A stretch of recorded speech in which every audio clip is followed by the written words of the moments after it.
Upper Bhadra ಯೋಜನೆ ಇವೆಲ್ಲ special package ಏನಿಲ್ಲ, ಕೆಲವೆಲ್ಲ ಮುಗಿಸ್ಬೇಕು. ಇಲ್ಲಿ ಕೆಲವು ಏನಾಗಿದೆ ಅಂದರೆ ಈ ಫಾರೆಸ್ಟು ಸ್ವಲ್ಪ ಸಮಸ್ಯೆ ಆಗಿದೆ.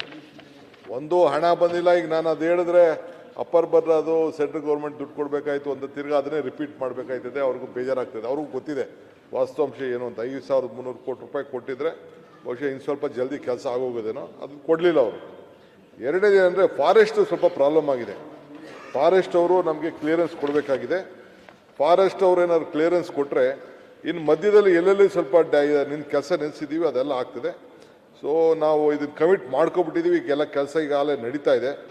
ಒಟ್ಟು ಏನು ಆಗಬೇಕಾದಂಥ ಎಲ್ಲ ಜಮೀನಿಗೂ ಕೂಡ ಇದಕ್ಕೆ ಕೂಡಲೇ ಆದಷ್ಟು ಜಲ್ದಿ ತೆಗೆದುಕೊಳ್ತೇವೆ. ನಮ್ಮ ಬಾಬು ಅವರ ಕಳಕಳಿ ಅರ್ಥ ಆಗ್ತದೆ.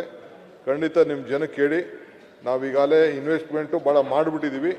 ನಾವು ಯಾವುದು ವಿಡ್ರಾ ಮಾಡೋಕ್ಕೆ ಹೋಗಲ್ಲ.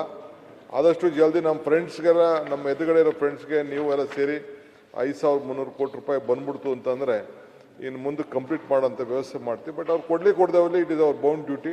ಆದಷ್ಟು ಜಲ್ದಿ ನಿಮ್ಮ ಕೆಲಸ ಮಾಡಿಕೊಡ್ತೀವಿ. ಒಂದು